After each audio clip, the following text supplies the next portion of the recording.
국내 최초 나일론 교사를 위한 팟캐스트 방송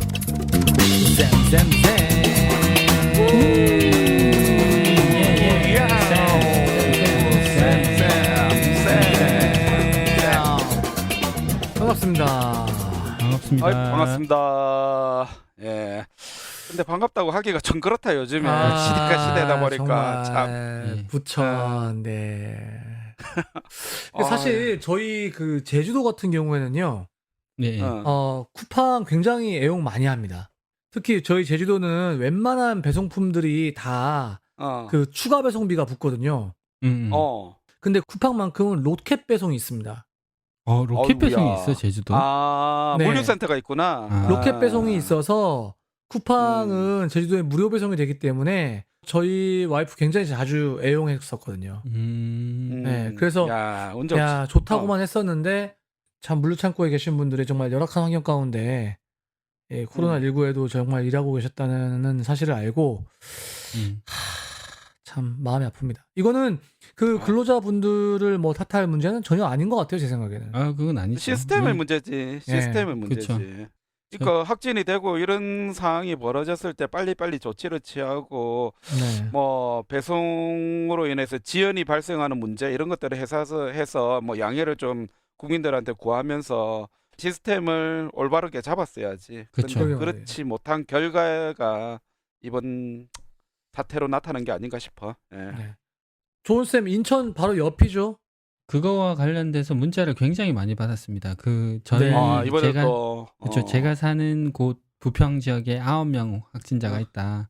문자도 야. 받고 거기 근처에 갔던 사람들 뭐 하여튼 거기 관계된 사람들 다 보고 선별 진료소에 나오라 이렇게 문자도 받고 그렇게 굉장히 많이 했고 불안에 참. 떨고 심지어 부평 지역의 일부 학교는 그냥 등교 중지됐습니다. 일단 네. 당분간. 아니 이번에는 4,500개 정도가 지금 학교가 못 갔더라고 그쵸, 보니까. 그래서 부천은 아예 그냥 너무 못 갔으니까 부천 지역은. 아이고야. 참 어쩌나 이거. 근데 그 진짜 와중에 애들 어쩌나. 이제 저희 학교는 개학을 했지 않습니까? 네. 저는 3학년이지만 1, 2학년들 그 교문을 들어올 때 그 감격스러움이 있더라고요. 요즘에도 콧물 수건 달고 들어와? 무슨 소리예요? 에이, 지금 형님.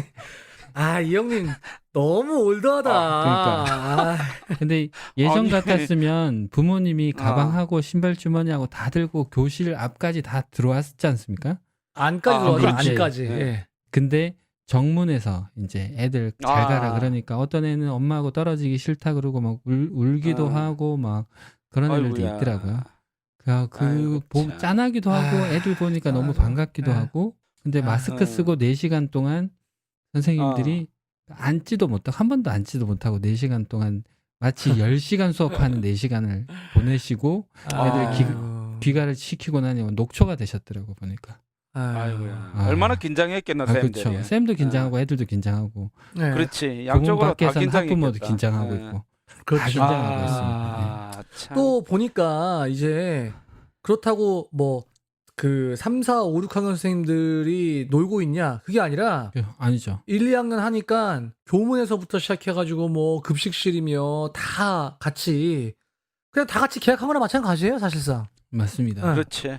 지금 이제는 번갈아 가면서 들어오기 때문에 한 파트는 수업하고 한 파트는 질서 유지해주고 맞습니다. 이래야지 학교가 네. 제대로 돌아가겠더라고. 맞습니다. 네. 맞습니다. 그런데 이거 가만히 좀 생각해 보면요. 오히려 계약 연기를 발표했을 때보다 지금 등교 계약하는 이 시기가 더 위험해진 것 같아요. 지금. 그치. 그러게 이거 말입니다. 참나, 이거 진짜 참나. 어떻게 하면 좋습니까, 이거.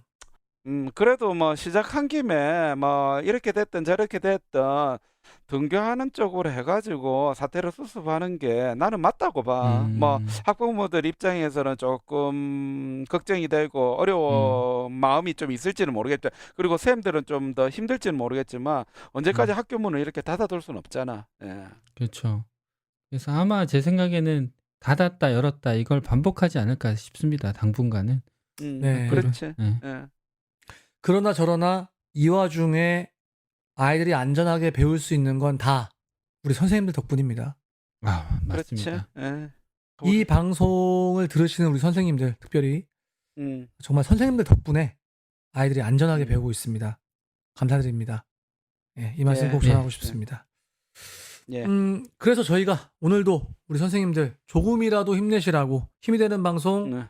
쌤에 의한 쌤을 위한 쌤들의 방송 쌤쌤쌤 하는 거 아니겠습니까? 네. 자, 그렇죠. 저희 방송 네. 들으시고 또 힘났다고 재밌었다고 또 응원의 댓글들 달아주신 선생님들 계신데요. 예, 우리 조은쌤 어떤 분 댓글 달아주셨죠?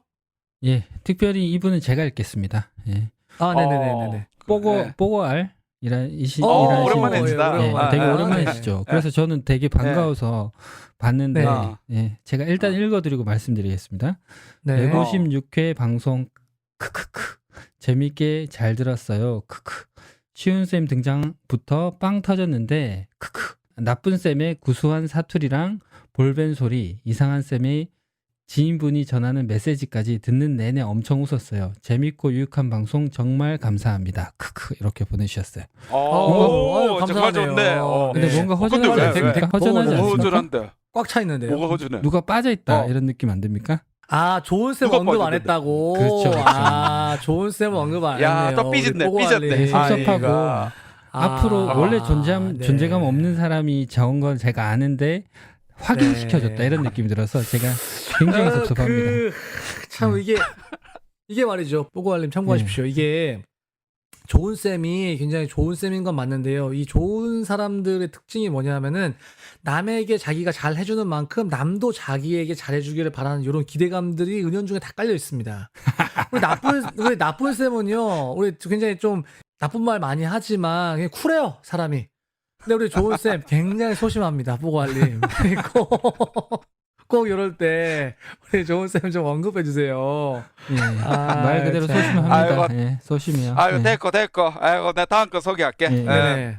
지난주에 이어서 또 마시마로님께서 또 댓글을 달아주셨는데요. 댓글 남기고 쑥스러움에 지었는데 에피에 소개해 주시니 지었던 손이 죄송해집니다. 열심히 듣고 있으며 관심 있는 에피는 2번 듣기도 한답니다. 쌤들 화이팅 하셔요. 네. 그래 사실 저도 이제 왜 이분이 그 밑에 있는 댓글을 지우셨는가 해서 궁금했는데 예. 새로 또 댓글 달아주시니까 이분이 그런 마음이셨구나 좀 알게 되는 그런 시간이네요. 쑥스러워하실 필요 없습니다. 예. 없어요. 네. 그거 지우셔도 소용없어요. 저희 다 캡처해가지고 방송에 다 소개할 겁니다. 예. 네. 예. 우리 이상한 쌤도 댓글 하나 소개시켜 주시죠. 이분 J52쌤 또 댓글 달아주셨어요. 예. 오프라인 계약 시작했습니다. 크크. 아이들이 계약을 얼마나 기다렸는지 표정에서 드러나더군요. 담임이라 조금 더 힘들고 신경 쓸 게 정말 많았는데 아이들을 보니 마음이 좋았습니다. 힘들지만 이번에도 잘하실 거라 믿습니다. 모든 선생님들 응원합니다. 네. 야, 참 이분은 우리보다 낫네. 진짜 애청자예요. 그러게요. 진짜 애청자. 예. 이분 프로필 사진을 보니까 남자분인 것 같은데, 이런 네. 좀 감성, 아이들 굉장히 사랑하시는 것 같아요. 그렇죠. 예, 참 멋지다. 예. 예. 좋습니다. 저희가 이제 등교 계약이 이제 사실상 시작됐기 때문에 코로나19 상황이지만, 우리 선생님들 위해서 새로운 또 우리 교사 배움 토크 3주 연속으로 좀 준비하고 있습니다. 예. 그렇죠. 기대됩니다. 우리 나쁜 쌤, 예. 예. 네, 그 좀 아이들 지금 고3, 고2 아이들 등교했잖아요. 예. 네, 아이들 이렇게 보니까 좀 어떠세요? 아니 우리 학교 애들은 워낙에 착실하고 워낙에 그 아하. 반듯한 애들이기 때문에 아하. 나는 언제나 이 애들을 보면서 마음의 힐링을 얻으면서 학교 생활을 하고 있지. 네. 네. 좋습니다. 저 그런데 표정이 왜 지금 저럴까? 왜? 왜? 아, 예. 그런데 막상 네. 등교 계약을 하다 보니까 우리 여러 선생님들이 온라인 수업 때는 알지 못했던 좀 힘든 아이들, 또 위기에 좀 도움이 필요한 아이들, 좀 이런 학생들을 만나게 된다. 요런 이야기들이 좀 있어요. 그렇죠. 사실 우리가 지난번에 컴백하면서 사실은 위기 학생 관련해 가지고 방송을 하겠다라고 한 적이 있었잖아요. 그렇죠. 네. 네. 그런데 실제로 이제 코로나 사태가 나고 이러다 보니까 우리가 이 주제를 섭외는 다 해놓고 그쵸. 맞습니다. 진행을 못했어. 맞습니다. 그랬는데 이제는 할 수 있겠다. 이제 그렇죠. 우리 스님들에게 정말 도움이 되는 얘기들이 많을 것 같아요. 맞아요. 네, 위기학생 관련해서. 제가 그 생활안전부장이지 않습니까? 최근에 네. 그 교육청에서 묶어준 밴드가 있거든요. 근데 밴드 알림이 원래는 잘 안 떴었는데 최근 들어서 이제 네. 밴드 알림이 많이 뜨기 시작했습니다. 그거는 오. 사건이 이제 생기기 시작했다는 거잖아요. 아. 하나 둘씩 이제 사건이 어. 크고 작은 사건들이 이제 조금씩 생기고 있다는 걸 얘기하고 있습니다. 그러니까 좀 이게 좀 어떻게 보면 시기적절한 방송이 아닌가 저는 그렇게 생각합니다. 지금. 그래서 저희가 준비했습니다. 소위 이제 코로나 블루라고 하죠. 이 코로나 시대에 오히려 이제 우울증 같은 것도 생기고, 평소에도 이제 뭐 우울증이나 또 자해나 이런 걸 했던 학생들이 오히려 이제 집에만 있다가 이제 학교에 나오면서 그런 것도 이제 드러나는 그런 경우들이 있는데, 우리 이런 위기 학생들 학교로 들어오는, 심지어 이 코로나 상황이라서 돕기가 더 어렵잖아요. 그렇죠. 이 위기 학생들을 어떻게 하면 우리가 발견하고 도울 수 있는지에 대해서 3주 연속으로 한번 전문가와 함께 이야기 나눠보겠습니다. 우리 선생님들 아마 큰 좀 유익한 시간 될 것 같은데요. 좀 기대해 주시고 우리 중간 시그널 듣고 전문가와 함께 깊은 이야기 나눠보도록 하겠습니다.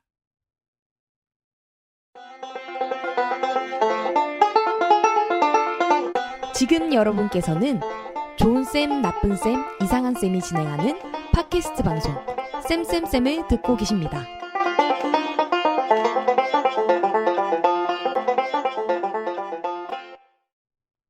네, 앞에서 말씀드린 대로 저희가 이미 2월 말에 섭외해놓고 이제야 모셨습니다. 네. 정말 어렵게 모셨는데요. 전국 16개 시도 중에서 유일하게 위기학생 지원단을 가지고 있는 교육청이 어딘지 아십니까? 부산 아이가? 인천 아닌가? 인천? 아쉽지만 경기도 교육청인데요. 네. 이 경기도 교육청의 위기학생 지원단 단장님을 맡고 계신 안혜용 단장님을 모셨습니다. 반갑습니다. 예, 반갑습니다. 반갑습니다. 초대해 주셔서 감사합니다. 네, 네. 반갑습니다. 선생님 간단하게 소개 한번 부탁드립니다. 네, 저는 경기도교육청 학생위기지원단 단장을 맡고 있는 안혜용입니다. 예, 저희 경기도교육청은 아까 소개하셨던 말씀대로 우리 유일하게 학생위기지원단이란 기능을 갖고 있고요. 여기에서 학생들을 상담도 하고 또 교육복지 사업도 하고 자살 예방 사업도 진행하고 위기 개입과 아동학대 이렇게 4가지 큰 꼭지로 사업을 진행하고 있습니다. 위기 개입. 아니 근데 저희 방송이 뭐 유시민의 알릴레오 뭐 그 정도 비스무리하게까지는 하는데 뭐 저희 게스트 모실 때 좀 까다롭잖아요. 아니 근데 알릴레오는 유심히 안 나와도 10,000명 찍어. 아니 근데 오늘 딱 그 첫인상이 네네. 좀 옆집 아저씨 같은데. 이렇게 그래. 잘생긴 옆집 아저씨가 있습니까? 아니 오늘 방송 좀 기대가 좀 됩니까? 어떻습니까? 좀 저는 조금 떨어지긴 네. 하는데. 이거는 저희 나쁜 쌤의 늘상 네. 게스트가 오시면 컨셉입니다. 네. 일단 까고 보는 이런 컨셉이 있습니다. 네, 그래서 나쁜 셈이군요. 그렇죠. 기다리세요. 자, 저희가 본격적으로 약 3회에 걸쳐서 네. 이제 위기학생 상담 가이드 시리즈를 한번 해볼 텐데요.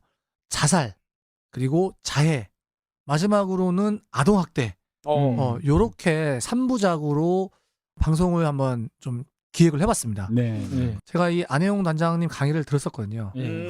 이분이 입담이 장난이 아니에요. 그래요? 그래서- 난 안 들어봤는데. 그렇죠. 먼저 오늘은 그 첫 번째 방송으로 네. 좀 이게 좀 사실 이 용어를 쓰는 것도 좀 그렇긴 합니다. 자살. 네. 이 자살에 대한 이야기 한번 나눠보려고 하는데요. 그럼 이제 본격적으로 네. 이야기해 보기 전에 방금 계속 나왔던 용어가 위기 학생.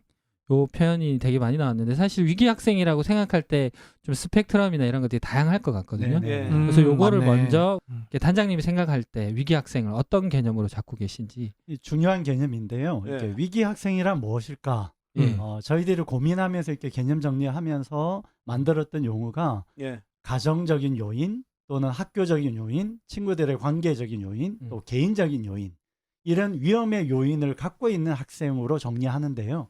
학교에서 가장 위기 학생으로 둘 수 있는 것이 학교를 중단으로 이렇게 끊고 학교 밖으로 가는 아이들. 학교 밖 아이들. 예, 그렇게 가지 않도록 위험 요소를 갖고 있는 아이들을 선별적으로 지원하는 개념에서 종합하면 위기 학생이란 위험의 요소를 갖고 있는 학생. 이렇게 정리하면 훨씬 더 좀 이해가 되지 않을까 생각합니다. 그런데 위험의 요소를 갖고 있다고 우리 선생님들이 다 아는 건 아니거든요. 그렇죠. 안 보이는 영역이 많거든요. 네. 예를 들면 요즘 아이들이 유행하는 가면성 우울증. 야, 어려운 말 나왔다. 네. 가면성 가면성. 우울증. 가면성 우울증. 네. 좀 어려운 말이긴 하지만 뭐 쉽죠. 가면이니까. 아니, 말씀 좀 죄송합니다만 네. 반장님 고향이 어디십니까? 아, 고향까지 여기 이게 틀어야 되는데. 아니, 이거 발음이 우리는 가면성 우울증일 것 같은데 가면성 우울증 이렇게 하시니까 나는 이게 가다가 우울증 걸렸나? 오, 훅 들어오시는데요. 가면성. 네. 네, 가면성 우울증이라는 것은 가면 이렇게 우리가 이렇게 가면을 쓰듯이 밖으로는 굉장히 활발한데 속으로는 굉장히 우울한 아이들. 우리 이런 경우에는 우리 쌤들은 이렇게 잘 놓치는 경우가 많잖아요. 네. 네네네. 예, 그런 아이들을 우리 위기 아이로 잘 못 보는 경우들도 있으니까 네. 그런 면으로 보면 전반적으로 위기 학생이란 우리가 보이든 안 보이든 영역을 상관없이 위기의 아이들이란 위험의 요소를 갖고 있어서 그런 가치를 또는 그런 아픔이 있는 아이들로 종합해 볼 수 있지 않을까 생각되는데요. 야. 어렵네. 어렵네요. 사실 그런 아이들 저희가 행동발달 쓸 때 뭐라고 씁니까? 행동이 활달하고 교우관계가 원만하며 이렇게 쓸 거 아니에요, 사실은. 근데 우울증이야. 어렵습니다. 예, 이걸 좀 이어가면 우리 오늘 첫 번째 주제가 자살인데 네네네. 사실은 청소년의 자살은 성인 자살과 굉장히 달라요. 그래요? 네. 그래서 좀 전반적으로 자살 통계를 좀 이야기하면 뭐 우리가 다 알듯이 선생님들도 다들 알듯이 우리나라가 자살률이 제일 높게 나타나고 있죠. 네. 그렇죠. 우리 자살률은 10만 명당 몇 명이 자살하냐 이 기준으로 나누거든요. 네. 그래서 보통 우리나라는 평균 10만 명당 한 24.3명 정도 됩니다. 많은 수치인가요? 많죠. 1년에 13,000명이 자살하고 시간으로 나누면 37분마다 한 명씩 자살하는 거예요. 그렇게 굉장히 많습니다. 그래서 우리가 생각하기에 맞네요. 피부에 와닿지 않는 숫자이긴 하지만 굉장히 많은 자살이 이루어지고 있어요. 그런데 10대 청소년들의 자살은 그렇게 높지 않아요. 우리 성인까지 다 포함한 자살률이 우리 OECD 국가가 제일 높지만 청소년 자살률은 OECD 평균 정도 돼요. 그래요? 제가 물어볼게요, 선생님들. 전 세계에서 10대 자살률이 제일 높은 나라는 어딜까요? 미국? 핀란드. 미국 아닙니다. 핀란드도 아니고. 네덜란드? 예, 뉴질랜드가 제일 높아요. 뉴질랜드. 네. 야, 그거 선진국인데? 제가 뉴질랜드를 떠올리면서 네덜란드로 말해버렸어요. 진짜다, 진짜. 장난하나 지금. 확 들어오네 지금. 와, 나 진짜인데. 보면 신기하게 미국이나 뭐 저 벨기에나 우리보다 훨씬 더 교육적 시스템이 잘 돼 있다고 생각하는 나라의 청소년 자살률이 우리보다 높게 나타나고 그런 면에 보면 우리나라 10대 자살률이 세계 1위라는 말은 틀린 말이죠. 다시 말하면 그렇게 높진 않아요.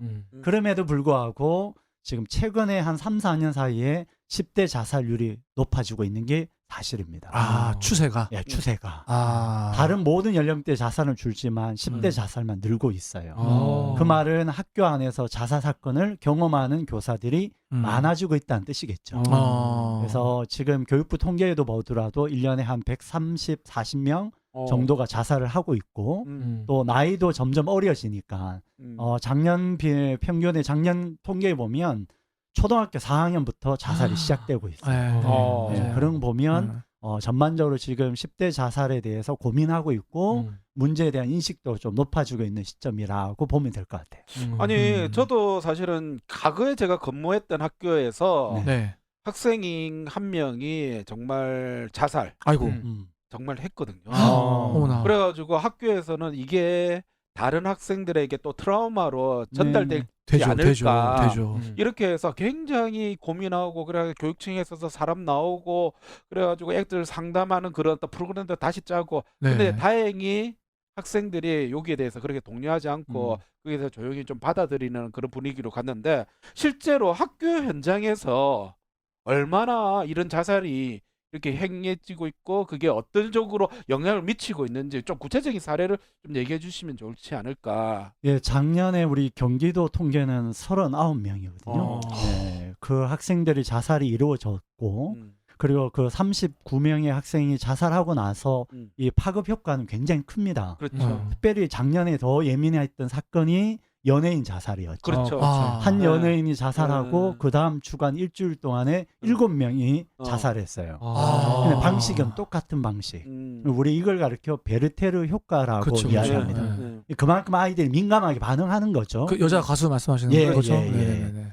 그와 같이 학생들의 반응도 민감하지만 또 하나는 그 담임 교사들의 상처가 너무 커요. 그렇죠. 그게 더 우리 입장에서는 네, 그렇죠. 선생님들이 정말 정성껏 아이들을 케어하고 있는데 그 반 아이가 그렇게 극단적 선택이 이루어지면 선생님은 죄책감을 걸리죠. 내가 좀 더 잘해줄 걸. 그럴 때 내가 신호인 줄 알고 좀 더 말 한마디 더 걸 걸. 이런 죄책감이 굉장히 커지거든요. 그렇죠. 그럴 때 오는 상처들이 많고 네. 또 하나는 교육 공동체 전체가 다른 반 아이들일지라도 부장선생님이나 또는 학부모들도 민감하게 반응하거든요. 또 관리자들도 우리 학교 그 사건이 이루어지면 혹시 좋은 소문이 아니고 나쁜 소문이 나서 아이들 지원을 안 하면 어떨까. 막 이런 문제들 다 있는 거예요. 그리고 또 언론에 알려지면 또 복잡하니까 그렇죠. 뭐 그런 부분까지 막 다 뒤엉켜서 사건이 벌어지면 다 초긴장 또 이런 여러 가지 문제의 발생들을 최소화하기 위해서 다들 예민하게 반응하는 시점인 것 같아요. 실제로 그 제 제자가 아주 밝고 건강한 애였는데 상급 학교에 가서 만난 친구가 있었는데 그 친구가 잘못된 선택을 한 거예요. 그러니까 그 충격 때문에 제 제자도 제대로 학교 생활을 적응하지 못하고 하는 그런 모습들을 봤거든요. 근데 이제 그 얘기에 의하면은 전혀 그 제자의 친구죠. 그런 징후가 안 보였다라는 거예요. 그런 징후가 전혀 없이 이렇게 있다가 갑자기 이렇게 되니까 너무 다들 다 충격인 거죠. 근데 이제 아까도 말씀하셨지만 선생님들도 이제 내가 좀 미리 알아봐 줬으면 이렇게 하는데 어떻게 알아봅니까 그거를? 지금 그 이상한 선생님 말처럼 청소년 자살은 좀 달라요. 성인들은 좀 자살 징후가 좀 명확해요. 좀 더 자살 이야기 좀 더 일반화해서 하면 자살은 남자가 많을까요? 여자가 많을까요? 글쎄요, 남자일까 여자일까? 잘 모르겠는데. 남자일 수 있겠다. 네, 또 저 남자일 저는 거예요. 여자. 군대 많이 가니까 군대에서 그럴 수 있겠다. 전 세계 어디나 참 이게 특징이 있어요. 전 세계 어디나 남자가 많아요. 그러면 또 하나 질문할게요. 자살 시도는 남자가 많을까요? 여자가 많을까요? 여자. 전 세계 어디나 여자가 많아요. 우리나라는 남자보다 여자의 자살 시도율이 한 3배나 많아요. 근데 좀 이상하지 않아요? 자살 시도는 여자가 많은데 자살로 죽는 사람은 남자가 많아요. 결단력이 있네 남자들이. 홧김에 그냥. 충동적인.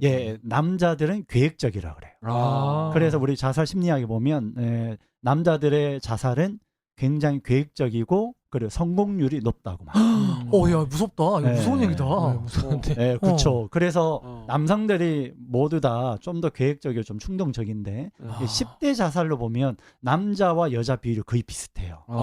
그 말은 우리 여학생 자살률이 높게 나타난다는 거예요. 자, 이런 걸 종합해 보면 10대들이 갖고 있는 자살의 특징이 있어요. 아까 이상한 선생님 말씀대로 충동성이 높아요. 아이들 뭔가 계획적이지 않고 굉장히 충동적인 거죠. 한 해로 이런 예가 있었어요. 매일 밤마다 늦게 들어오는 아들을 엄마가 기다린 거예요. 화가 나서. 그래서 새벽 1시에 들어온 아들이 고등학교 아이인데 술 먹고 들어오니까 엄마가 화가 나서 한마디 한 거예요. 야, 너 그따위 할 것 같으면 나가 뒤져. 아이고.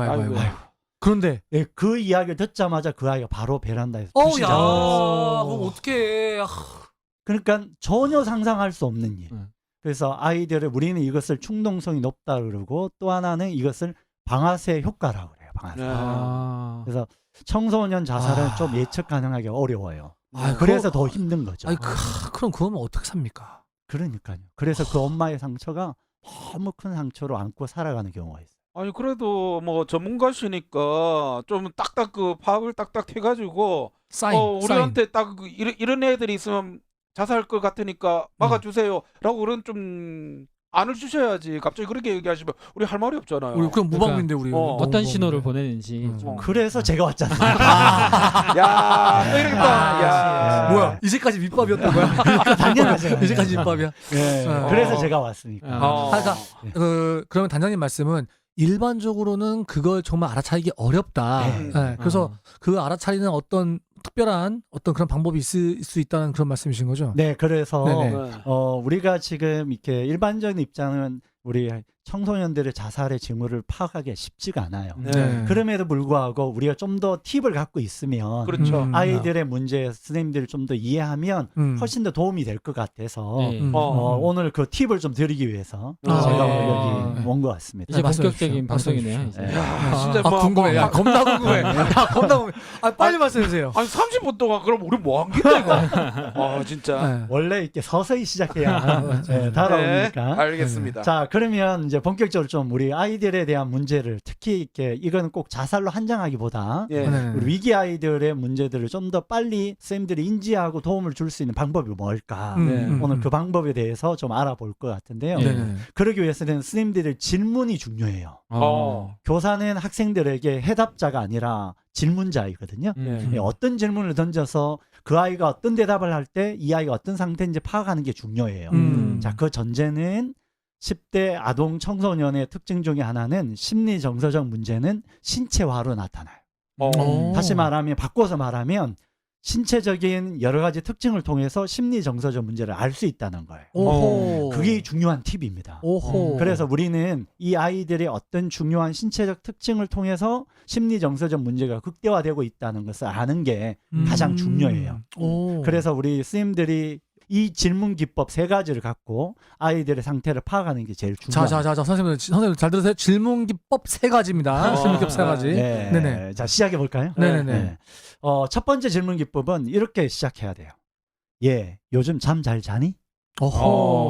쉽게 말하면 수면의 문제를 파악하는 게 제일 중요해요. 왜 그러냐면 심리 정서적 문제는 수면 장애로 많이 나타나요. 쉽게 잠 못 자는 아이들은 정서적 문제로 늘 불안하다는 뜻의 신호인 거죠. 근데 요즘 잠 잘 못 자는데 어쩌지? 요즘 고민이 많으시고 고민이 많다는 거죠. 나쁜 선생님 걱정입니다. 네, 오늘 방송 준비하느라. 위기 성인인 거죠? 위기 성인. 위기 성인. 네. 그다음에 그래서 이 수면 문제를 확인하는 질문은 이렇게 좀 나눠볼 수 있어요. 우리가 선생님들의 아이를 만날 때 요즘 보통 몇 시에 자니? 그래 몇 시에 일어나? 이건 수면의 양을 체크하는 질문이에요. 왜냐하면 아이들이 필수적으로 수면을 취해야 될 시간들이 있거든요. 그것들을 절대적으로 작았을 때 아이들의 문제점이 많이 발생돼요. 그래서 보통 몇 시에 자고 몇 시에 일어나는지 물어보면 아이들이 자기의 문제점을 드러내지 않아도 어떤 상태인지 확인할 수 있다는 거예요. 그리고 두 번째로 아침에 일어날 때 어떤 기분으로 일어나는가도 중요해요. 그 말은 수면의 질에 대한 이야기거든요.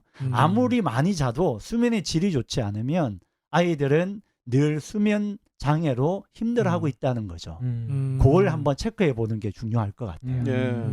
그래서 잠을 잘 자는지 한번 체크해 볼 수 있도록 선생님들이 물어주시면 좋을 것 같아요. 그게 첫 번째 수면에 관한 질문. 네네. 잠은 잘 잤냐? 네. 몇 시에 잤니? 일어나서 기분은 어때? 네. 이런 거 물어보라는 거죠. 네, 그렇죠. 좋습니다. 근데 아무한테나 그렇게 묻는다고 해가지고 될 부분은 아니잖아요. 그런 질문을 받을 애들이 누군지를 우리가 알아야지. 그러니까 대강 뉘앙스를 좀 느껴야지 그런 질문을 할 거 아니에요. 모든 애들한테 자 1번 오늘 잠 잘 잤니? 수면은 어떻게 했니? 이렇게 물어보면 너무 시간적으로 우리가 한계가 있잖아요. 그래서 이제 이걸 좀 더 우리 지금 나쁜 선생님이 너무 질문을 예리하게 해서 역시 아니 근데요. 저는 매일 아침마다 애들 아침 인사 하거든요. 아침 인사 할 때 꼭 이거 물어봐요. 그래, 니 잘났고, 니 잘났고. 아니, 그러니까 잘난 척하는구나 지금. 아니 그게 아니고, 그러니까 그게 물어볼 수 있다고 그렇게. 일반적으로도 물어볼 수 있죠. 우리 반 아이들 중에 요즘 잠 못 잔 친구 없어? 맨날 뭐 뒤척거리고 또 깊이 못 자서 아침이랑 힘든 애 없어? 이렇게 체크해도 되고, 우리 이상한 선생님처럼 또 선생님처럼 이걸 뭐 언제 물어봐야 돼? 그렇죠. 자, 이럴 때 우리가 쓰는 질문을 언제 어떤 상황에 질문하는 게 제일 좋으냐면 학생들과 이제 1대1 면담을 시작하잖아요. 예. 근데 우리 선생님들은 훅 들어가요. 네. 예, 요즘 학교 생활 어떠니? 뭐 친구 관계 어때? 이렇게 하면 아이들은 대답을 잘 안 하죠. 안 하지. 그렇죠. 예. 그러나요? 예, 그래서 그 그러잖아요. 질문보다는 예, 요즘 잠 잘 자니? 1대1로 만났을 때 어떻게 아침에 몇 시에 보통 일어나? 그리고 일어날 때 기분은 어때? 이런 질문이 그 아이를 파악하는데 훨씬 더 도움되는 질문이라는 거예요. 그래서 주로 1대1로 면담할 때 시작 단계 이 질문을 활용하면 아, 얘가 지금 어떤 상태인지 아는데 도움됩니다. 그럴 때 사용하시는 것도 괜찮을 것 같아요. 네. 두 번째 질문으로 가볼까요? 네. 두 번째 질문은 밥 잘 먹는지 확인하는 것도 중요해요. 왜냐하면 밥을 먹고 다니냐? 그렇죠. 예, 요즘 밥 잘 먹니? 혹시 요즘 뭐 먹고 싶은 거 없어? 뭐 지금 뭐 땡기는 게 없니? 뭐 이런 것들. 왜 그러냐면 밥 먹는 문제도 정서적 문제와 연결되어 있기 때문에 그래요. 아이들 정서적 문제가 심각해지면 두 가지 극단의 밥 먹는 문제가 생기거든요. 하나는 거식, 하나는 폭식. 자, 쌤, 거식과 폭식 중에 어떤 아이가 더 위험할까요? 거식이요. 폭식? 거식? 보통 폭식이 더 위험하다고 해요. 아. 네, 청소기요. 왜냐하면 폭식의 심리적 기제는 정서적 결핍 때문에 생기거든요. 아하. 그래서 우리 반 아이들 첫 번째 만났을 때 제일 먼저 비만인 아이들을 체크해 보시면 좋을 것 같아요. 네, 어허. 비만인 아이들이 주로 자존감이 낮고 또한 정서적 결핍으로 인해서 힘들어하는 아이들이 많거든요. 오호. 그걸 한번 딱 체크하시고 그 아이들이 밥 잘 먹는지 아니면 막 폭식을 취하는지 체크해 보시는 것도 도움이 될 것 같아요. 또 최근에 뭐 먹고 싶은 거 없어? 이것도 굉장히 중요한 질문이에요. 왜냐하면 식욕과 삶의 의욕은 함께 가요. 아하. 맞습니다. 네. 아니 폭식을 한다는 말은 내가 먹고 싶은 거 무조건 다 먹는다는 얘기잖아요. 네, 폭식의 가장 중요한 것은 네. 맛을 못 느낀다는 뜻이에요. 어? 그래서 폭식하는 아이들이 주로 포만감에 포커스가 있어요. 아. 그래서 허겁지겁 먹는 거예요. 잘 먹는 것과 허겁지겁 먹는 것은 다른 거예요. 그러네. 그러니까 그래서 예. 되게 김준현 같은 사람 보면 되게 입술이 엄청 미식가잖아요. 예, 예. 그런 사람들이 막 그 맛을 즐기면서 먹는 거랑 완전 다른 거죠. 네. 그래서 폭식을 하는지 아니면 저 즐겨 먹는지는 물어보면 알아요. 예, 오늘 맛은 어떠니? 약간 좀 짠맛 같은 거 느껴지지 않니? 씹을 때 질감은 어떠니? 하면 진짜 맛을 아는 애는 설명이 돼요. 근데 폭식하고 자존감 낮은 애들은 몰라요? 이렇게 막 먹는 거죠. 먹는데 포커스 있어요. 어. 그래서 먹는 시간도 짧아요. 아. 그래서 그런 거는 구분하셔야 되죠. 그래서 폭식과 즐겨 먹는 것은 달라요.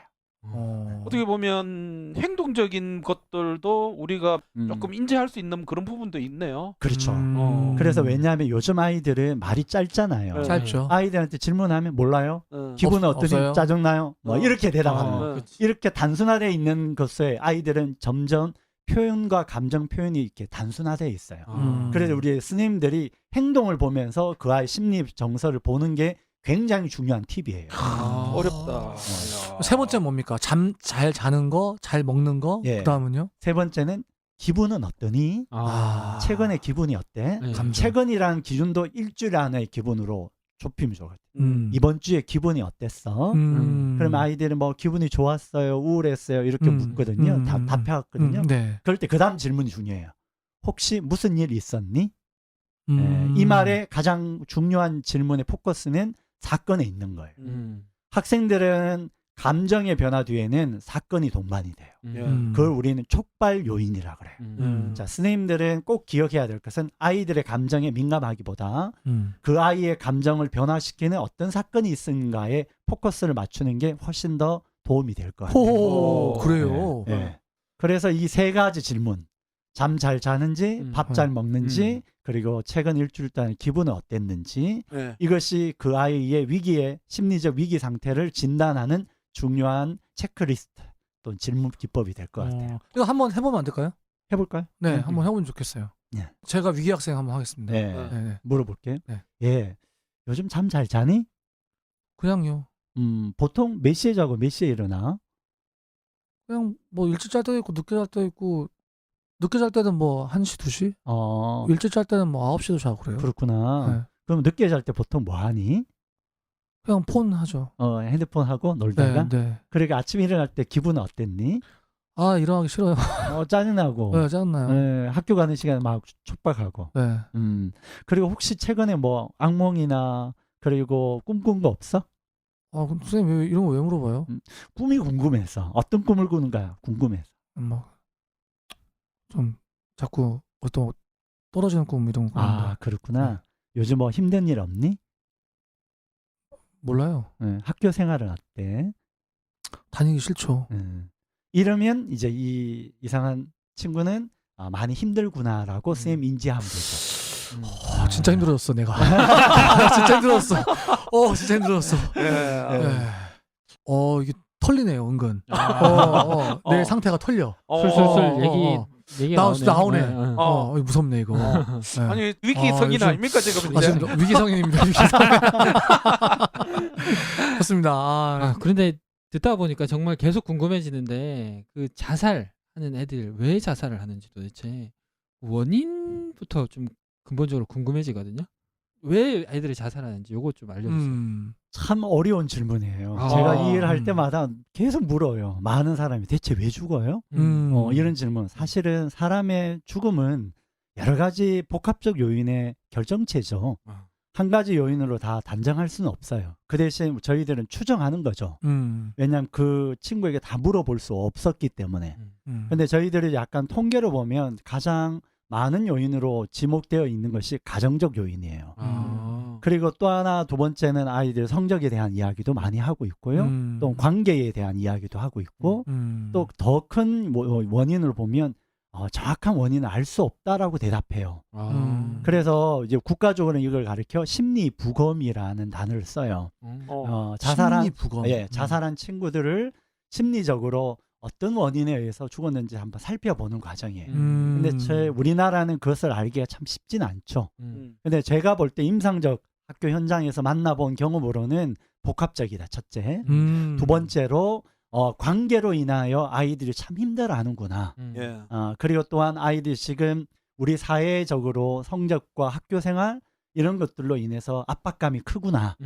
그렇다 보니까 자살도 고등학생이 좀 제일 많거든요. 그래서 그런 것들이 원인이 아닐까 추정하는 거죠. 그래서 좀 더 복합적 요인으로 봐야 될 것 같아요. 어렵긴 하네요. 이게 사실 뭐 그렇게 극단적인 선택을 한 친구한테 직접 물어보면 좋겠는데 그럴 수가 없으니까. 그렇죠. 네. 아니 근데 방금 그 뭐 원인 그리고 좀 전에는 뭐 학생들에게 어떤 상황이라든지 이런 징후에 대해서 미리 그쵸. 알아볼 수 있는 그런 질문 이런 것도 얘기를 했지만 솔직히 저는 이거 가지고는 선생님들이 실제적인 도움이 안 되겠 수도 있겠다 이런 생각이 들거든요. 왜? 잘 내일, 잤냐? 잘 묵었냐? 내일 지금 그 자살 애들이 있는데 걔한테 우리가 실제적인 도움을 줘야 되는 거지. 뭐 전체 앞에서 그랬니 이거 해가지고는 진짜 문제가 있는 그 친구에게 우리가 뭐 어떻게 해줄 방법이 없잖아요. 솔직히 제일 중요한 거는 내일 지금 자살하려고 하는 걔를 어떻게 할 거냐. 그러니까 나쁜 얘기는 우리 반에 자살 징후를 보이는 애가 있어. 나타났어.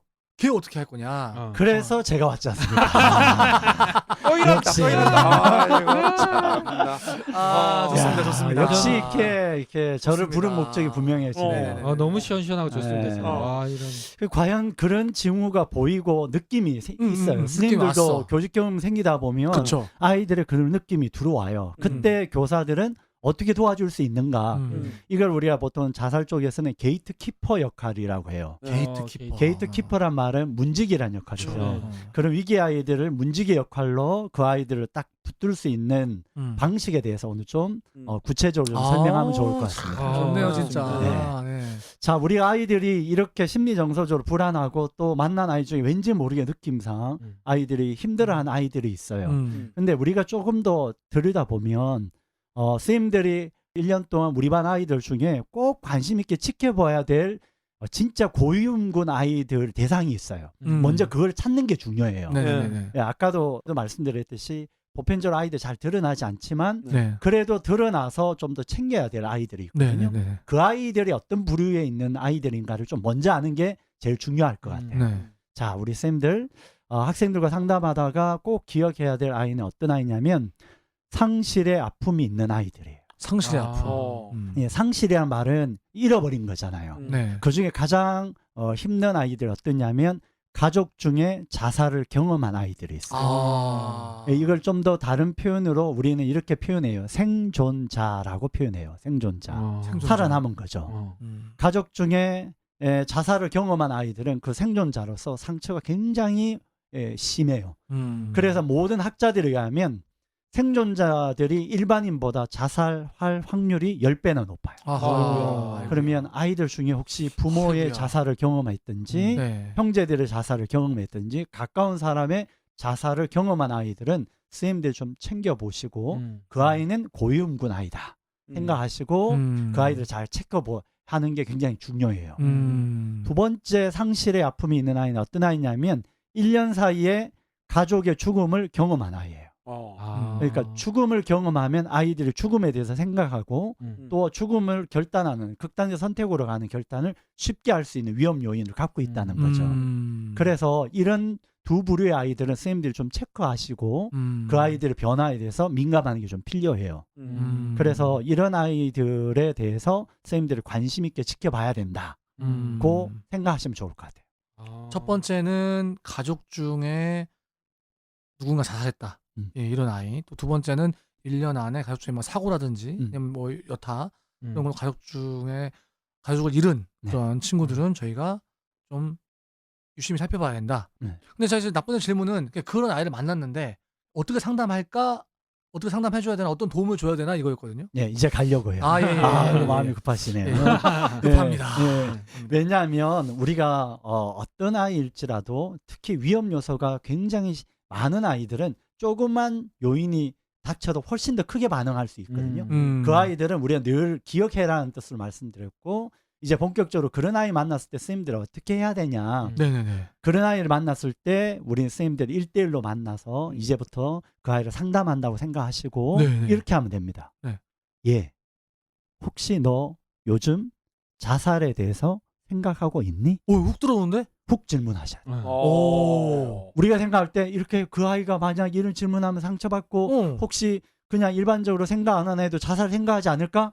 다 편견입니다. 모든 전 세계 자살 예방 교육에서 모든 사람들이 말하기를 그런 아이들의 느낌이 생기면 선생님들이 돌려서 절대 말하지 말라고 이야기해요. 바로 딱 직면시켜줘요. 그래야만 아이가 자기를 오픈할 수 있어요. 돌려서 말하면 선생님이 자기를 놀린다 또는 회피할 수 있는 기회를 주는 거예요. 그래서 선생님들 두려워하지 마시고 아이에게 너 선생님이 걱정돼서 그러는데 너 혹시 자살에 대해서 생각하고 있니?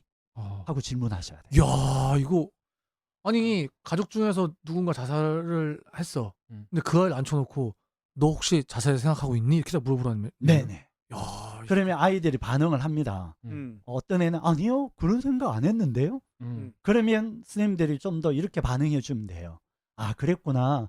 선생님은 혹시 그런 극단적 또는 나쁜 생각 했을까 염려돼서 물어봤어. 그러면 그 아이는 굉장히 고마워할 거예요. 그렇게 물어주는 그 자체가 그 아이에게는 고마움이에요. 근데 어떤 애는 진짜 이렇게 직접적으로 질문했을 때 예라고 대답하는 애들이 있어요. 무서워. 그러면 이제 선생님들이 이제 두려워요. 얘 어떻게? 어떻게? 얘 죽겠다는데 이렇게 하면 이제 도움이 안 되는 거죠. 자, 선생님들. 나 도움 안 될 것 같아. 호들갑 떨지 마시고 마음을 천천히 가라앉히고 다음 질문을 또 가야 돼요. 자, 정리하면 두려워하지 마시고 직접적으로 질문해라. 너 혹시 지금 그런 극단적 선택 또는 자살을 생각하고 있니? 물어야 되고 예라고 대답하면 이해했어요. 다음 질문해야 돼요. 그럼 혹시 구체적으로 어떻게 준비하고 있니? 와. 아니 그 두 번째 질문에 준비까지 나오는 거는 좀 너무 오버 아닙니까? 네. 우리는 오바라고 생각하지만 아이들은 어떤 상황인지는 우리는 확인해야 돼요. 제가 이런 질문을 던지면 아이들은 다양하게 대답합니다. 네. 쌤 그냥 생각만 좀 했는데요. 그러면 그런 생각까지 했구나. 그럼 쌤하고 좀 자주 만나서 좀 이야기할까? 얘는 생각 단계에 있는 거예요. 또 어떤 애는 저는요 그냥 한번 동반자 사이트 한번 뒤져봤고요. 자살 방식도 한번 인터넷 검색했어요. 얘는 더 심각하죠. 검색도 했어. 검색까지 했어요. 또 어떤 애는 뭐 죽을 방법도 한번 고민했고요. 한번 찾아봤어요. 또 어떤 애는 죽을 준비 다 끝난 아이도 있어요. 다시 말하면 자살에 대한 생각과 그 다음에 행동은 아주 다양하다는 거예요. 거기에 따라 선생님 반응이 달라야 된다는 거예요. 그러려면 구체적으로 질문해야 돼요. 너 구체적으로 어떻게 준비하고 있니? 그래야만 거기에 따라 선생님들이 대응이 달라질 수 있기 때문이죠. 근데 사실 어떻게 보면 담임 교사로서 비전문가로서 그런 질문을 하기가 겁나는 얘기고 굉장히 두려운 얘기인데 나는 그냥 단지 임용 합격해가지고 얘 담임이 되었을 뿐인데 이런 것까지도 질문해야 돼? 이렇게 하기에는 내 전문성이 너무 딸리는 건 아니야? 이렇게 생각하는 담임쌤이 분명히 계실 거거든요. 네. 그럼에도 불구하고 이런 질문을 해야 됐을 때 또 한 가지 드는 생각은 뒷감당을 내가 어떻게 하지? 라는 생각이 들 것 같은데요. 그래서 그 다음 단계를 좀 설명해야 해요. 역시 단계가 다 있어. 단계가 다 있어. 예, 만약 우리는 늘 그런 생각을 해요. 이런 질문을 우리가 어떻게 해? 내가 전문가도 아닌데. 사실은 전문가 아니라도 누구든지 내 주위의 사람에게도 선생님든 가족 중에도 이런 느낌 들 때 직접적으로 질문하는 게 굉장히 중요합니다. 그래야만 그 사람에 대해서 어떤 상태에 있는지 확인하고 도움을 줄 수 있어요. 이거는 저는 좀 우리 사회가 문화적으로도 이런 문화가 좀 확산되었으면 좋을 것 같고요. 이거는 전문가가 아니라도 누구든지 질문할 수 있어요. 질문 그 자체가 그 사람을 사랑하고 도와주는 표현이기도 하죠. 자, 그런데 문제는 우리는 전문가가 아니지만 그런 아이가 대답을 진짜 자살 준비가 끝난 아이가 있어요. 자, 그런 아이를 만났을 때 선생님들 두려워하지 마시고 여러분이 책임지라는 말이 아니에요. 자, 만약 그 준비가 끝난 아이가 있으면 이렇게 도와주시면 돼요. 잠깐만 선생님하고 좀 더 이야기하자. 그리고 담임선생님들은 반드시 관리자, 교감선생님이나 교장선생님에게 이야기하세요. 그리고 그 이야기 한다는 것은 부모에게 알려야 된다는 뜻이에요. 이것을 아이들이 숨기려고 할 때도 있죠. 그러나 절대 그 부분은 생명에 대한 문제는 숨긴다고 숨기는 것들을 용납해서는 안 돼요. 그래서 전문가에게 도움을 요청하면 됩니다. 우리 학교에 보면 위클래스라고 상담선생님들이 계셔요. 또 다 있는 건 아닌 학교도 있으니까 그럴 때는 지역의 위센터에 도움을 요청하세요. 그러면 전문가 연계하는 것까지 교사의 역할이에요. 자, 교사의 역할을 정리하면 이런 상태에서 질문을 던진다. 이게 교사의 역할이에요. 그는 모든 사람의 역할이에요. 그리고 그 사람의 상태, 학생의 상태를 인지해서 정말 위기에 있다고 느껴지면 전문가에게 의뢰한다. 이것이 교사의 역할로 정리하면 될 것 같아요. 그래서 너무 두려워하지 마시고 질문하고 전문가의 도움을 요청해서 도움을 받도록 안내해 주시는 것이 교사들 역할일 것 같아요. 야, 이거 참. 선생님 들을수록 저는 그래도 겁나거든요. 이게 네. 예라고 대답하는 순간 내 표정과 내 제스처나 억양이 좀 많이 달라질 것 같다는 생각이 좀 들거든요. 사실은 그 한 번도 맞닥뜨린 상황이 아니니까. 그 마음도 그대로 전해줘도 좋을 것 같아요. 너가 예라고 대답할 때 선생님이 너무 떨려. 그리고 두렵기도 해. 그러나 너를 좀 도와주고 싶어. 무슨 말이냐면 우리가 선생님들이 자기의 감정을 숨기는 것만이 능사는 아니거든요. 예, 그 감정을 이야기하는 것도 그 아이는 자기에 대한 애정의 표현으로 받아들여요. 그래서 괜찮습니다. 우리는 그런 상황에 준비되어 있지 않기 때문에 그런 일을 경험하면 두려운 거예요. 그 두려운 마음도 전해주고 단 그 마음은 있는 거 있잖아요. 이 아이를 돕고 싶은 마음. 그 마음도 전해주면 좋을 것 같아요. 그러면 누구든지 간에 마치 심폐소생술처럼 네네. 너 자살을 생각해 본 적 있니? 생각하고 있니? 라고 물어보고 만약에 예 하면 그럼 구체적으로 어떻게까지 생각을 했니? 이렇게 물어봤는데 만약에 저 실은 이렇게 생각했어요 라고 하면 전문가 연결하고 근데 그게 아니고 그냥 한번 생각만 좀 해봤어요 정도면은 그럼 어떻게 합니까? 그냥 다음에 또 만나자? 예, 다음에 그 아이랑 좀 더 깊은 상담이 필요하죠. 예, 이 아이는 그 생각까지 했다는 것은 위험 요소를 갖고 있는 아이예요. 그렇죠. 예, 그래서 그 선생님이 너에 대해서 그 정도까지 생각하는지 몰랐어. 그 이야기 들으니까 선생님이 좀 마음이 아프기도 하고 그리고 긴장되는데 너를 좀 돕고 싶은데 앞으로 너랑 좀 더 시간들을 좀 많이 만나서 이야기를 좀 듣고 싶은데 좀 그렇게 같이 해볼 수 있겠니? 하고 선생님이 일반적으로 아이들 상담하듯이 그 아이를 주기적으로 만나서 체크해 보시면 좋을 것 같아요. 예, 요렇게 그냥 그때도 위클래스 있으면 또 연계해도 연계하고 되죠. 예, 연계하고. 그리고 아까 말씀드렸던 3가지 질문을 늘 던져주고. 예. 왜냐하면 아이들 평소에는 괜찮다가 이 3가지 질문이 다 위험 수위로 다 드러나면 빨리 또 연계하고. 이 질문과 이 아이의 상태를 다 연결시키면 되죠. 그 친구는 매일 물어봐 줘야겠네요. 네, 매일 물어보면 좋죠. 밥은 잘 먹었냐. 이렇게. 사실은 저는 저희 아이가 이제 중2인데 병 걸렸거든요. 중2병이라고. 근데 학부모들의 어떤 그런 대처 방법도 있을 것 같거든요. 왜냐하면 선생님들이 못 알아챘을 수 있잖아요. 네, 학부모들은 어떻게 해야 됩니까? 저희 방송 사실 학부모들도 굉장히 많이 듣고 계신데. 예, 학부모들도 사실은 아까 말씀드렸던 3가지 질문과 다 연결되어 있어요. 우리 아이가 잠 잘 자는지 확인하는 게 굉장히 중요해요. 그래서 가끔 일주일에 1-2번 이상은 우리 아이가 잠잘 때 살짝 들어가서 보면 돼요. 어떤 자세를 잠자는 게 굉장히 중요해요. 어떤 자세요? 예. 왜냐하면 아이들 심리적 불안도가 높으면 잠자는 자세가 굉장히 긴장되어 있어요. 그리고 어떤 애는 자다가 깜짝깜짝 놀라는 아이들도 있어요.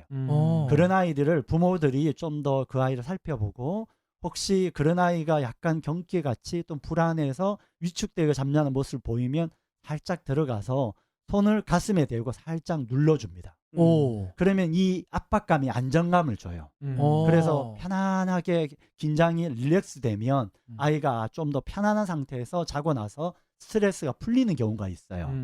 자, 그래서 부모들도 꼭 체크하시고 우리 아이가 잠을 잘 자는지 확인하는 게 굉장히 중요해요. 그래서 부모님들에게 좀 더 추가적으로 팁을 드리면 네네. 우리 아이가 좀 잠 잘 자게 도와주는 비법이 있어요. 야, 이거 장난 아니다. 예, 뭡니까? 예, 이거는 좀 비싼 비법인데. 아이고 또 비싸게 나오시면 뭐 할 말이 없는데 그냥 오신 김에 뭐 다 틀어놓고 가있죠.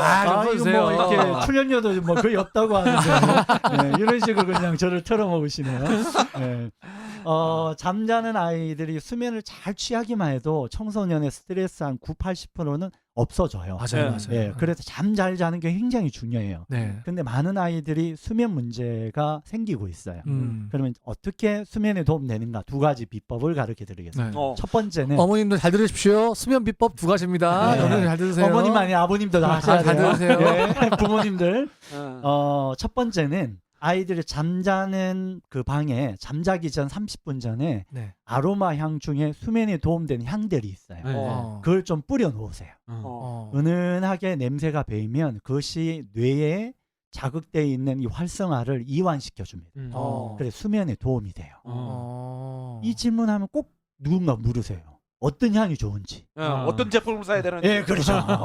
이거 완전히 제가 이렇게 보고 약장사 같은데 예, 어떤 향이 좋으냐면 우리 PPL 있는 거 아닙니까 또? 이거 좀 받으시면 좋겠는데. 어떤 향이 좋으냐면 그냥 인터넷에 검색하면 도움 됩니다. 수면에 도움되는 향 치시면 쫙 떠요. 그거 그냥 구입해서 쓰시면 됩니다. 그래요. 이 방송을 듣는 그 향 제조하시는 분들 PPL 가능합니다. 가능합니다. 010. 그래서 이 향을 뿌려 놓으면 그 냄새가 뇌의 활성화를 이렇게 이완시켜 주기 때문에 수면에 굉장히 도움돼요. 그래서 30분 전에 그 향을 좀 뿌려 놓으시고 2번째는 아이에게 이야기하세요. 제일 수면에 방해되는 것이 잠자기 전까지 핸드폰 가지고 노는 거예요. 그렇죠. 왜냐하면 핸드폰의 액정의 색깔이 뇌를 활성화시켜요. 그래서 아이에게 이렇게 말하면 됩니다. 블루라이트 말씀하시는 거죠? 예. 그래서 핸드폰에 음악을 한 30분 정도 다운받든지 스트리밍 해보라고. 어떤 음악이 좋으냐면 수면에 도움되는 음악이 있어요. 백색소음 이런 거. 예, 그것도 있고 또 이렇게 인터넷에 쳐보면 있어요. 단 가사가 나오는 거 빼고 예, 리듬 중심으로 그 스트리밍에서 30분 정도 핸드폰의 음악을 들으면서 잠자리에 드는 거예요. 또 소리에 민감한 아이들은 블루투스 스피커로 연결해서 음악을 딱 틀어놓고 자면 도움이 됩니다.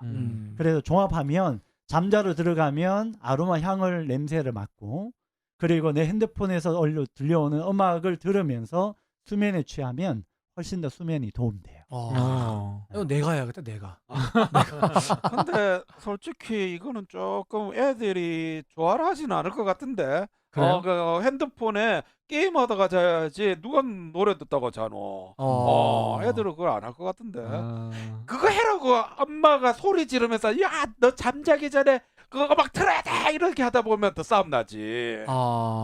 그렇게 생각하시는 그렇게 생각하시는 역시. 네, 역시 우리 나쁜 선생님. 전혀 생각 못했네. 아니 근데 네. 저는 이제 사실은 뭐 자살에 대해서 뭐 교사의 영역, 그다음 학부의 영역 이런 것들 방금 얘기해 주셨지만 이 자살이라는 거는요.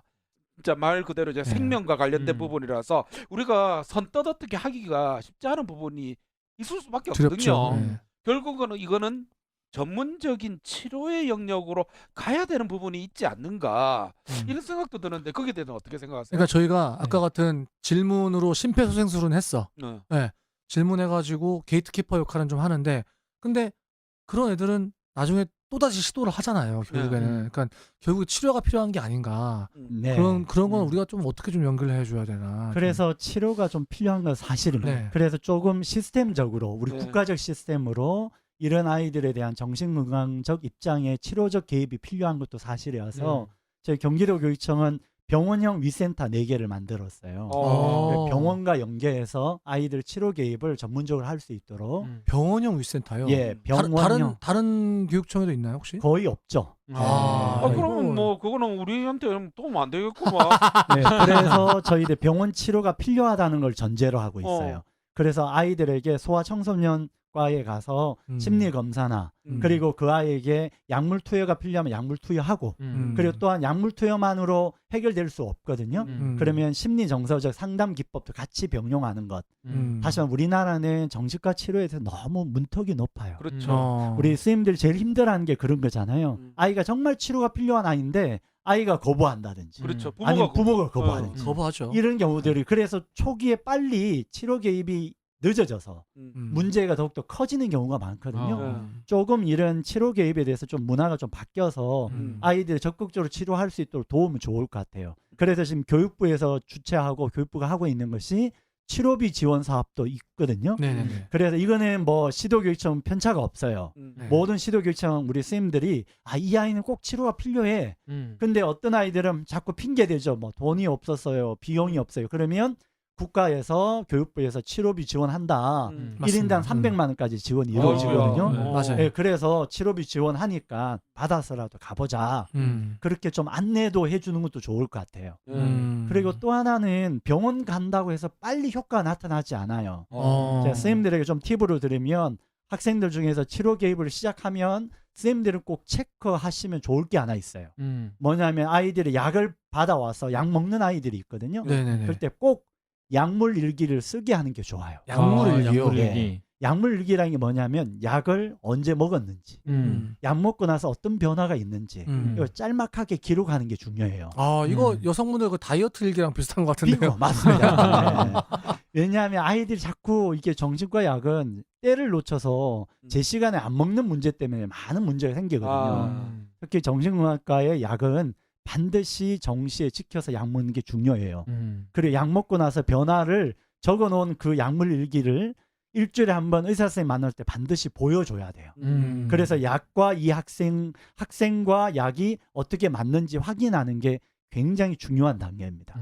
그래서 치료 개입으로 갈 수 있도록 선생님들이 좀 더 긍정적 메시지를 주는 것도 중요하고 치료의 효과성을 높이기 위해서는 약물 일기를 통하여 아이들 약을 잘 복용할 수 있도록 도와주는 것도 중요한 팁일 것 같아요. 이건 뭐. 야, 오늘 정말 와, 이거 진짜 장난 아니네요. 이렇게 솔루션들이 팍팍 나와주니까요. 내 지금 막 적으면서 들어야 될 것 같아요. 적으면서. 그렇죠. 네. 정말 시간이 확 지나갔는데요. 이제 어느 정도 저희가 이렇게 그런 학생들 만났을 때 그런 질문해주고 그다음에 잘 자게 해주고 이런 것들 조금 팁을 얻을 수 있는 정말 소중한 시간이었던 것 같습니다. 꼭 심폐소생술법을 배운 것 같은 그런 시간이었습니다. 저희가 이렇게 1편 자살 굉장히 의미 있었는데요. 2편은 뭐죠? 예, 들으면서 저는 계속 의문이 드는 게 그 자살하는 학생들의 나타나는 징후가 저는 자해라고 생각했거든요. 근데 자해는 어떻게 다른가? 요 부분이 되게 궁금해져서 다음 편에 꼭 자해 부분을 좀 다뤘으면 좋겠다. 네. 자해하다가 나중에 자살까지 가는 거 아닙니까?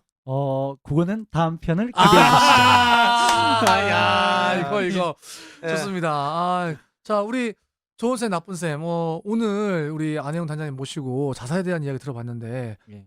나쁜 쌤 어떠셨어요? 저는 들으면서 한 가지 여전히 드는 생각은 네네. 묻혀진 애들이 있거든요. 묻혀진 애들, 예. 샤이. 결국은 걔들을 찾아야 되는데 음. 밥 먹었니, 잠 잘 잤니, 뭐 이거 한다고 걔들이 과연 찾아질까? 한번 제 생각에도 잘 찾기가 쉽지 않을까? 저 말 가지고는 모든 게 해결되지 않지 않을까?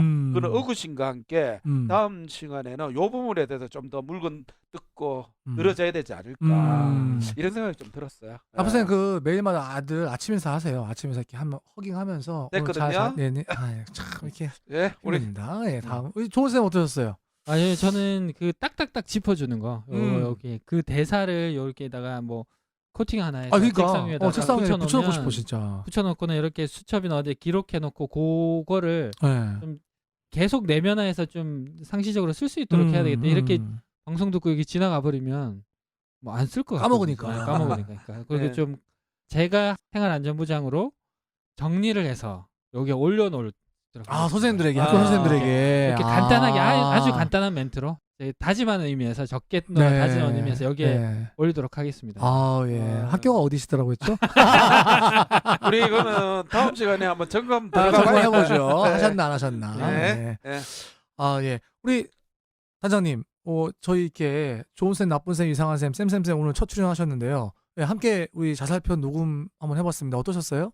참 무거운 주제인데 그죠? 네. 그런데 또 무겁게만 받아들일 게 아니라 사실은 자살이란 것은 위기 아이들의 마치 깔때기 맨 끝자락에 서 있거든요. 예. 그런 느낌으로 다시 역추적해 보면 자살의 징후와 이런 심리적 위기 학생에 대한 모든 부분들이 다 녹여져 있으니까 그 이야기를 함께 고민하면서 조금이라도 스님들에게 도움이 되면 참 좋겠다라는 생각들을 들고요.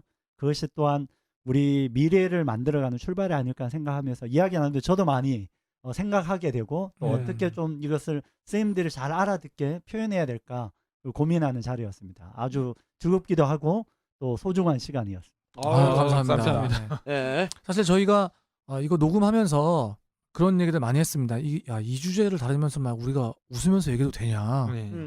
그러면 들으신 분 좀 언짢을 수도 있지 않겠냐? 이런 걱정들을 하면서도 저희가 어떻게든 선생님들께 이 무거운 주제를 쉽게 전달하기 위해서 함께 좀 노력한 그런 시간이라고 좀 봐주시면 감사하겠고요. 예. 저희 다음 편에는 자해에 관해서 요즘 정말 인터넷에 유튜브에 이슈가 되고 있는 자해에 대해서 또 단장님 모시고 또 깊은 이야기들 또 쏙쏙 들어오는 솔루션들 함께 배워보는 그런 시간 갖도록 하겠습니다. 긴 시간 함께 해주신 우리 단장님 감사드리고요. 청취해주신 우리 선생님들 대단히 감사합니다. 다음 시간에 함께 찾아뵙겠습니다. 감사합니다. 쌤은 선생님들의 참여로 만들어집니다. 구독, 좋아요, 댓글, 팟캐스트 3종 세트 잊지 마시고 쌤 페이스북 페이지도 많은 방문 부탁드립니다.